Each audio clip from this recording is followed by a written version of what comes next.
जी, कांग्रेस का भी एक वीडियो वायरल हो रहा है। भाजपा आईटी सेल ने अपने पोस्ट पे डाला है कि बिहार में जो सैनिटरी पैड बट रहे हैं उसमें राहुल गांधी का फोटो निकल कर आ रहा है सैनिटरी पैड को जब खोलते हैं। तो क्या मामला है? आईटी सेल का ये तो पुराना काम रहा है, अर्थ का अनर्थ निकालना।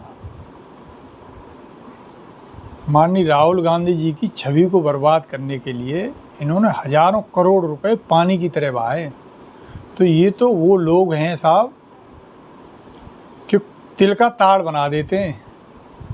तो वो तो सामने वीडियो आप देखिए, उसके अंदर जब सैनिटरी पैड खोल रहे हैं उसी के अंदर राहुल गांधी की फोटो आ रही है। तो फोटो लगाने की क्या जरूरत है अगर लोगों की मदद करने तो गरीबों की? नहीं, देखिए, जब पार्टी हमारी कुछ कर रही है तो एक अच्छा मैसेज देना चाह रही है कि हम देखिए स्वच्छता में हमारा विश्वास है, हमारी पार्टी चाहती है कि गरीब लोग हैं जिसकी वजह से बहुत सारी बीमारियां होती हैं, तो वो कम से कम उनकी मदद करना चाह रहे हैं। लेकिन इस आईटी सेल का काम देखिए आप, जो बाहर फोटो थी उसको अंदर चस्पा कर दे रहे हैं और फिर से उसका मजाक बनवाया जा रहा है। तो इनकी मानसिकता देखिए, ये मानसिक रूप से बीमार लोग हैं। ये वही लोग हैं जो माँ बहन की इज्जत नहीं करना जानते, लेकिन देखो वहाँ जो है क्या कर रहे हैं, ये प्रोपेगेंडा फैला रहे हैं एक जो है। तो ये तो साहब ऐसे लोग हैं, इनकी तो क्या क्या ही कहा जाए, इनकी तो मति हो गई है भ्रष्ट। दूसरी तरफ कांवड़ यात्रा चल रही है, तो कांवड़ यात्रा में भी राहुल गांधी नज़र नहीं आ रहे हैं। उनकी सेवा करनी चाहिए। अगर आप इतने ही ज़्यादा महिलाओं का या लोगों का सेवा भाव रखते हैं तो फिर वहाँ क्यों नहीं नज़र आ रहे हैं? आपने क्यों नहीं अपना कोई स्टॉल लगाया वहाँ पर? मन चंगा तो कठौती में गंगा। तो हम तो साहब वो लोग हैं, धर्म हमारी आस्था का विषय, भगवान हमारे दिल में बसते हैं। ये तो केवल और केवल बीजेपी के लोग हैं जो लोगों की धार्मिक भावनाओं के साथ खेलकर सत्ता में बने रहना चाहते हैं, अपने पापों को जो है ये धर्म की आड़ में ढके रहना चाहते हैं। हाँ, इस टाइम पे जो है अभियान चलना चाहिए था, स्कूल चलो अभियान। जो बच्चे स्कूल नहीं जा पा रहे हैं उनको स्कूल की तरफ ले जाती सरकार, तो हम उसका समर्थन करते। उल्टा ये स्कूल न जाएं लोग, इसलिए बैकवर्ड के लोगों को एक दूसरे काम में लगा दिया इन्होंने कि जाओ बेटा वहाँ से जो है 250 किलोमीटर पैदल चल के आओ। मतलब जब धर्म की बात रास्ते में जो है अरे सुन लो साहब, सुन लो साहब, जो है आपको ये हम आमंत्रण दे रहे हैं कि आप जाइए जहाँ से कांवड़ भरी जाती है हरिद्वार में, फिर वहाँ रास्ते में देख के आइए। कांवड़ यात्रा की आड़ में कुछ लोग सरेआम गुंडागर्दी कर रहे हैं। एक वर्ग विशेष नजर आ रही है। अरे भाई, एक वर्ग विशेष को टारगेट कर रहे हैं, उनकी दुकानें बंद करवा दी हैं, उनकी रोजी रोटी के जो साधन थे उस पर ताले लगवा दिए हैं, और आप कह रहे हो कि हम भी उसी गिरोह में शामिल हो जाएं। ये हम नहीं करेंगे। तो गलत है ना। जब भोले के भक्त कांवड़ लेकर आएंगे तो दूसरे धर्म के लोग क्यों बीच में आए? उनके क्यों गलत गलत नामों से ढाबे और रेस्टोरेंट और भोजनालय चलाएं? अच्छा, तो इस बात की क्या गारंटी है कि जो उसमें सब्जी आ रही है, जिस सब्जी को खाएंगे भोले वाले, वो उनके खेत से ही आ रही है? इस बात की क्या गारंटी है कि जो वो आटा खाएंगे, जिस आटे से पूड़ियाँ बनेंगी, रोटी बनेगी, क्या गारंटी है कि वो उनके खेत से उग के आ रहा है? तो उसे भी मत खाओ साहब जो है। इसका मतलब तो ये हो गया कि आपका धर्म छोटा है, वो लोग बड़े, कि वो धार्मिक लोगों के छोड़ने से जो आप भ्रष्ट हो जा रहे हो। भाई, आपका धर्म बड़ा होना चाहिए कि आपके छूने से वो पवित्र हो जाए, तो हम आपकी तारीफ करते हैं। लेकिन ये तो आप जो है कुछ का कुछ कह रहे हो, तो इससे तो नहीं कह रहे हैं। उन्हें कहीं और जगह भी अपना रेस्टोरेंट भोजनालय चला लेना चाहिए, फिर नाम बदल के क्यों चला रहे हैं? ये भी तो एक विषय है भाई। अब आप ये बताइए, कांवड़ यात्रा चलेगी तो जिनके वो जीविका के साधन थे, अब वो बेचारे क्या करें उतने दिन? आप बताइए, उतने दिन वो क्या करें? मैं तो ये कह रहा हूँ, क्यों पड़ रही है भाई, ये सरकार नहीं चाह रही। ये सरकार चाह रही है एक वर्ग को कि ये बिल्कुल भूखा नंगा हो जाए, क्या कहना चाहिए, असामाजिक कार्यों में लिप्त हो जाए। जब लोगों की आप रोजी रोटी छीनेंगे तो वो क्या करेंगे? और फिर मैं तो ये कहना चाह रहा हूँ कि भाई, ये कैसा धर्म है जो दूसरे के दिए हुए अन्न को खाने से आप अपवित्र हो जा रहे हो?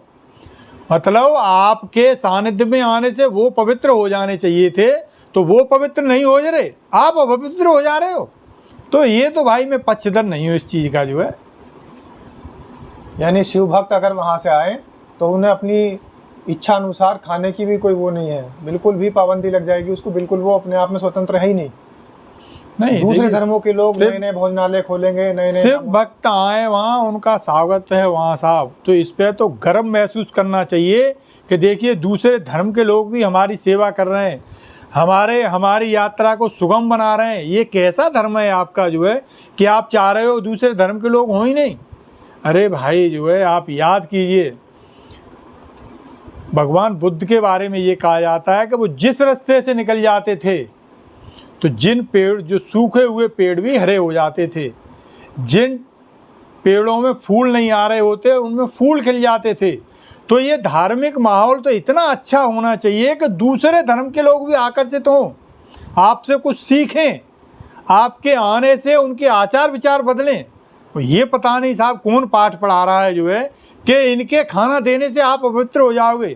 तो मैं तो इनकी बुद्धि पे मुझे तरस आता है, इनकी सोच पे मैं क्या कहूँ, क्या टिप्पणी करूँ। मुझे तरस आता है कि भाई जिस शिव के बारे में आप ऐसे कह रहे हो, उसने तो समाज हित में जहर पी लिया था साहब। जिस भोले बाबा के नाम पे आप राजनीति कर रहे हैं, वो भोले बाबा तो समाज हित में जहर पी लिए थे।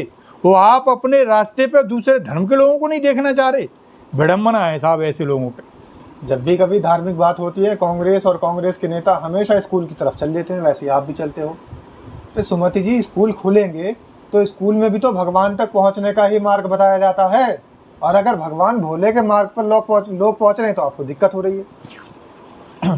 देखिए ऐसी बातें मत करिए आप, हम कई बार कह चुके हैं और फिर कहेंगे। धर्म आस्था का विषय है। धर्म की माला जपने से आपका पेट नहीं भर सकता है। धर्म की माला जपने से कोई आपको भोजन नहीं दे जाएगा। धर्म की माला जपने से आपको रोजगार नहीं मिल जाएगा। हाँ, धर्म मन की शांति के लिए, धर्म साहब समाज में शिष्टाचार बना रहा है उसके लिए, लेकिन सब कुछ धर्म से ही नहीं होने वाला।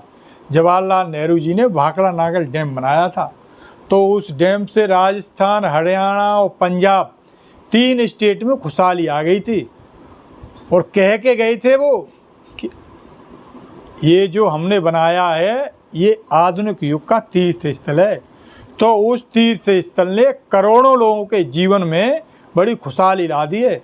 ये जो पंखा चल रहा है साहब जो है, यदि हम भी ऐसे ही करवाते रहते लोगों से, तो ये पंखा और एसी की हवा में आप नहीं बैठे रहते।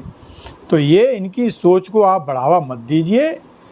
इस तरह की कोशिश कीजिए कि समाज में वैज्ञानिक सोच डेवलप हो।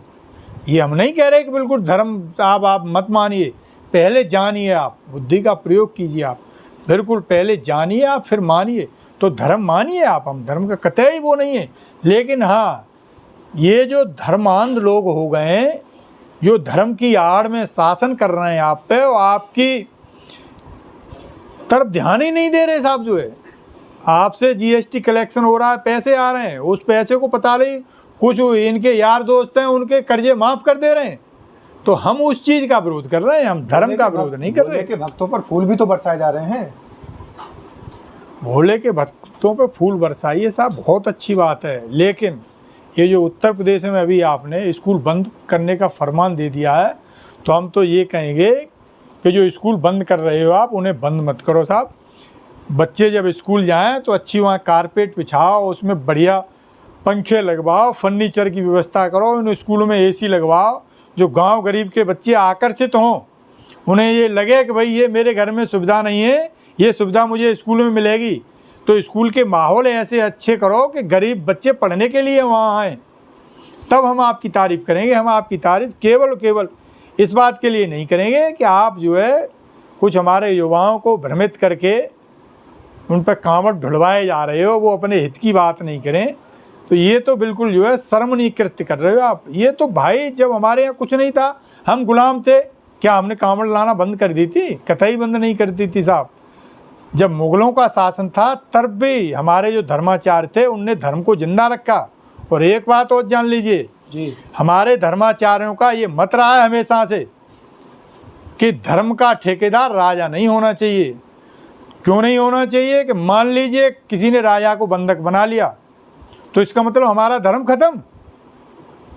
भाई ये किसी ने राजा को बंधक बना लिया, अब तो हमारे यहाँ डेमोक्रेसी है लेकिन पहले जब राजशाही थी तो हमारे धर्माचार्यों का ये मत था कि हमारे धर्म के अगुआ अलग होने चाहिए और राष्ट्र के देश के अगुआ अलग होने चाहिए। तो उन्होंने अलग अलग रखा था कि कल को यदि हमारा राजा गिरफ्तार हो जाता है तो इसका मतलब हमारे धर्म पर ही खतरा आ जाएगा। तो इसलिए उन्होंने धर्म का कार्य करने के लिए अलग से व्यवस्था करी थी। तो ये सरकार बहुत गलत कर रही है। ये सरकार तो हमारे धर्म का अहित कर रही है। आप ये जान लीजिए साहब, जो है ये धर्म के हितैषी लोग नहीं है, ये समाज के हितैषी लोग नहीं है। जनता पे फैसला छोड़ देते हैं सुमति जी, जनता जवाब देगी। और दरखास्त है हमारी कि कमेंट के माध्यम से अपनी बात को ज़रूर रखें। सुमति यादव जी की बात में कितनी सत्यता है, कितना आप इनकी बातों से सहमत हैं, कमेंट के माध्यम से ज़रूर बताएं। धन्यवाद साहब, शुक्रिया।